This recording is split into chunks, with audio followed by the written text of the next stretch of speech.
জি, ওই তো এটা ঘুরে ঘুরে ঘোরাঘুরি ঘুরছি পথের পিছু বালুচর খাল বিল মেঠো পথ উঁচু নিচু আছে শুরু নাই যেন শেষ আমি জুড়ে সারা বাংলাদেশ। আসসালামু আলাইকুম, সবাই কেমন আছেন? আশা করছি ভালো আছেন। আমি আলহামদুলিল্লাহ ভালো আছি। আজকেও আলহামদুলিল্লাহ তৃতীয় দিনের মতো ওয়েদারটা মোটামুটি ভালোই আছে। রাস্তাঘাট মোটামুটি অনেকটাই টানতেছে। আমি এখন বর্তমানে আমাদের খামারের এই রোডটাতে আছি। মাটির রাস্তা যেটা, সেটা মোটামুটি অনেকটাই স্বাভাবিক হয়েছে। তাও মাটির রাস্তা তো কিছু তো কাদা লাগবেই, এটাই স্বাভাবিক। কিন্তু আরেকটা দুঃখজনক বিষয় হচ্ছে, দেখেন ওইদিকে প্রচুর অন্ধকার হয়ে আছে। মনে হইতেছে যে মানে আবারও শুরু হবে। বলতে না বলতে দেখতে পাচ্ছেন, মাত্র বললাম আমি ওয়েদারের কথা, আর আস্তে আস্তে এদিকে আসতে দেখতেছি যে মানে এদিকে প্রচুর পরিমাণে অন্ধকার। আর এই যে এই পাশেও খুব সম্ভবত ওইসব সাইডে বৃষ্টি হচ্ছে। কি আর করা, যে এতটুকু রাস্তা শুকাইছে, এখন হয়তো যদি এভাবে সারাদিন থাকে বা এরকম অন্ধকার থাকে, তার মানে নিশ্চিত আজকে আবার বৃষ্টি হবে। বাট হ্যাঁ, ওয়েদারের নিউজেও দেখাইছে, আবহাওয়া বার্তাও বলছে যে মোটামুটি এই সপ্তাহ পুরোটা আবারও বৃষ্টি হবে। গতকালকে হয়েছে, গুড়ি গুড়ি হয়েছে, মানে মাঝারি মাপে হয়েছে আর কি বৃষ্টি, বেশি হয়ও নাই আবার গুড়ি গুড়িও হয় না, মাঝারি মাপে হয়েছে রাতের বেলা। তো সকাল থেকে মোটামুটি ভালোই দেখতেছিলাম, এমনি মেঘলা ছিল, বাট রোদও ছিল, হালকা একটু তাপ ছিল। তো ভাবলাম এই তাপে যদি কিছু আর একটু শুকায় যায়। তো যাক, এখন বাকিটা আল্লাহ ভরসা। আল্লাহ যদি বৃষ্টি দেন তাহলে কিছু তো করার নাই। স্বাভাবিক থাকলে আলহামদুলিল্লাহ, অস্বাভাবিক থাকলেও আলহামদুলিল্লাহ, যা থাকে এ আর কি, আমাদেরকে এইভাবে মানায় নিতে হবে। আর এই তো আমি আমার খামারের সামনে চলে আসছি। এখন চাচাদেরকে ফোন দিব, কারণ হচ্ছে মুরগির ঘরে যদি হারুন চাচা থাকেন, মুরগির আওয়াজে অথবা লিটার টিটার যখন পরিষ্কার করেন, মোটরের আওয়াজে টোটালি শুনেন না। আর ইব্রাহিম চাচা, জাকির ভাই তো ওইসব সাইডে থাকেন, তো কোনোভাবে শোনার মতো অবস্থাতে নাই। এই আর কি, যার কারণে ফোন দিয়ে আমি ভিতরে ঢুকি, দেন আপনাদেরকে ভিডিওতে আমি আবার ব্যাক করতেছি। মাত্র ঢুকলাম, তো এগুলো মোটামুটি একটু কাভার করে দেওয়া হয়েছে, যাতে বৃষ্টি হলো, ওই যে গতকালকে আপনাদেরকে বলছিলাম, এগুলো পরবর্তীতে আমরা সেটিং করব এটাতে কোনো রকম যাতে আমরা যে আড়াটা বাঁধছি, এই আড়াটা যাতে না ভেঙে পড়ে, যার কারণে এভাবেই করা হয়েছে, বা এইভাবে করে দিতে বলছিলাম আমি, এই জন্য এইভাবে ওনারা দিয়েছেন।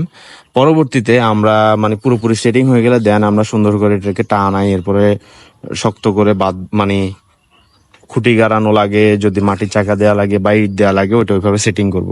আপাতত এটা দেওয়ার সবচেয়ে বড় কারণ হচ্ছে যে মাটিগুলো দেওয়া হয়েছে এভাবে, এগুলা যাতে বৃষ্টিতে পানিতে মানে ভেঙে পড়ে না যায়, এই জন্য আর কি। আর এই তো আমাদের রাস্তাটা আলহামদুলিল্লাহ এখন মানে মাঝখান দিতে যে এমন অবস্থা হয়েছে যে আমরা হাঁটতে পারতাম না, এখন মোটামুটি হাঁটার মতো অবস্থাতে আছে, হাঁটতে পারতেছি কমফোর্টেবলি। আর হচ্ছে যে মাঝখানে তো প্রচুর পরিমাণে এটা মানে শ্যাওলা জমে বলার বাইরে, মানে পায়ে রাখা যেত না, পিচ্ছিল ছিল পুরা। যাক, এখন আলহামদুলিল্লাহ সবকিছু ভালোর দিকে ছিল, বাট ওয়েদার দেখে আবার ডিসঅ্যাপয়েন্টেড আমি। কারণ হচ্ছে যে দেখেন, কি করার, আর দেখা যাক, আল্লাহ ভরসা কোন দিক থেকে কোন দিকে গড়ায়। মাত্র 2টা লাইন করা হয়েছে, যে কাজগুলো করাবো আস্তে আস্তে ভাবছিলাম, ওগুলাতে আবার ব্যাঘাত ঘটে গেলে সমস্যা হয়ে যায়। কারণ হচ্ছে যে কাজ একটার মানে একটা না, যদি জিনিসগুলো কমপ্লিট করা হয়ে যায় তাহলে আর মাথায় একটা প্রেশার কাজ করে না, আর এটা আবার পরবর্তীতে আর বেড়েও যায় না। ধরেন এখন করছি অর্ধেক, দেন আবার যদি কয়েকদিন গ্যাপ যায়, দেন ওই অর্ধেক যতটুকু করছি এটাকে আবার রিপেয়ার করতে হবে, মাটি টেনে দিতে হবে, আবার ড্রেনটা যখন পানি আস্তে আস্তে যখন হয়ে যাবে, তখন আবার যতটুকু করছি এটাতে আবার করতে হবে। দেন যতটুকু এখনো করা হয়নি অতটুকু তো আবার নতুন করে ওটা তো করতেই হবে, এর কি একটা হ্যাসেল। আর এই বলতে না বলতে গুড়ি গুড়ি বৃষ্টি শুরু হয়ে গেছে। তো যাক, আমি আজকে বাইরে তো আর কিছু করাইতে পারবো না, যা দেখতেছি। এরপরে হ্যাঁ, ঢুকার পরে শুনতেছি যে জাকির ভাই একটু ছুটিতে গেছেন, আমার বাড়িতে খুব ইমার্জেন্সি একটা কাজে গেছেন। গতকালকে কথা হয়েছিল উনি যাবেন, বাট আমি ভুলে গেছি, আমার মাথা থেকে ছুটে গেছিল। তো ঢুকার পরে মনে পড়ছে চাচা বলার পরে, এই আর কি। তো যাক, দেখি কি করানো যায় আজকে। একা একা ইব্রাহিম চাচা আর হারুন চাচা দুজন এখানে করতেছে। ইব্রাহিম চাচা যেহেতু এক হাত দিয়ে সবকিছু করতে পারে না, বাইরে একজন ওনার সঙ্গে হেল্পিং হ্যান্ড থাকলে একসঙ্গে করতে পারেন। কিন্তু এখন যেহেতু জাকির ভাই নাই, ইরফান চাচা বাইরে হয়তো আমার কিছু করতে পারবে না, হয়তো গরুগুলাকে একটু যত্ন করবেন, বাট ঘাস কাটতে পারবে না। তো দেখি আমি কিভাবে কি হেল্প করতে পারি, যেহেতু উনি একা, ইব্রাহিম চাচা ও একা ওইদিকে, মানে বাইরে কিছু করতে পারবে না, হারুন চাচা ওইদিকে। তো দেখি কি করা যায়। আর বৃষ্টি না থাকলে করতে পারবো ইনশাল্লাহ, কিছু না কিছু তো একটা করবো, আপনাদেরকে দেখাবো। আর যদি বৃষ্টি থাকে আর এভাবে ওয়েদার থাকে, কি পরিমাণ মেঘ করছে দেখেন, তাহলে মনে হচ্ছে যে কিছু করতে পারবো না, বা কিছু করো মানে কাজের বরকত পাবো না আর কি। তো যাক, যদি করিও আপনাদেরকে দেখাবো, আপনার সঙ্গে থাকুন, আমি একটা একটা করে হেঁটে হেঁটে দেখাবো কোনখান দিয়ে কি হচ্ছে না হচ্ছে, ওইটাও আমি একসঙ্গে আপডেট দিব আপনাদেরকে, সঙ্গে থাকুন আপনারা। এতক্ষণ ধরে অনেক যাই ঝামেলার মধ্যে ছিলাম, আমাদের ডিমের হিসাব নিকাশ নিয়ে, প্লাস হচ্ছে একদিন ওই যে খুচরা কিছু বিক্রি করি যে আমরা পাশে এক দোকানদারের কাছে, ওনাকে নিয়ে কিছু হিসাব গরমিল হয়েছিল, তো ওগুলা নিয়ে সর্ট আউট করতেছিলাম। এই জন্য অনেকক্ষণ ধরে ওখানে ছিলাম, প্রায় 2 ঘন্টা লেগে গেছে। তো এদিকে আসলাম, এসে কিছু নাস্তা টাস্তা করে এখন এদিকে কলা বাগানের দিকে আসলাম, এদিকে কি অবস্থা না অবস্থা এগুলো দেখতেছিলাম। আর এই যে এই ছড়াটা নিয়ে ফেলবো এখন, ইব্রাহিম চাচাকে তার জন্য পাঠাইছি, এই ছড়াটা নিয়ে ফেলবো, এটা পেকে গেছে একটা, আর এটা বাতি হয়ে গেছে, মানে পরিপক্ক হয়ে গেছে। তো গাছটা কেটে নিয়ে আমরা এরপরে অন্যদিকে যাব, এরপর যেমন গরু ঘরের দিকে দেখবো। এখন প্রায় 3:45 মতো বেজে গেছে। জি, ওই তো এটা তো, এতে এদিকে দেখলাম, দেখে যে অবস্থা,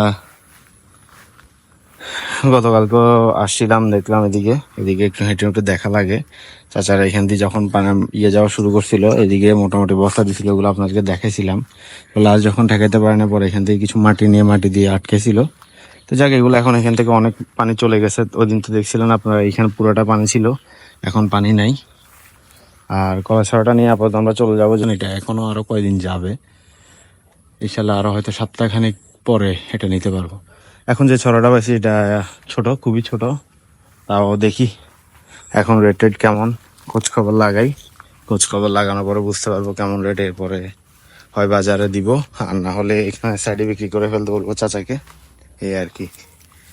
তো ভিডিওটা মেবি অনেক বড় হয়ে গেছে, আসলে ছোট ছোট করে ক্লিপ নিতে গেলে অ্যাটাচ করলে বোঝা যায় কত বড় হয়, প্রতিদিনই এরকম হয়ে যায় ভিডিওগুলা।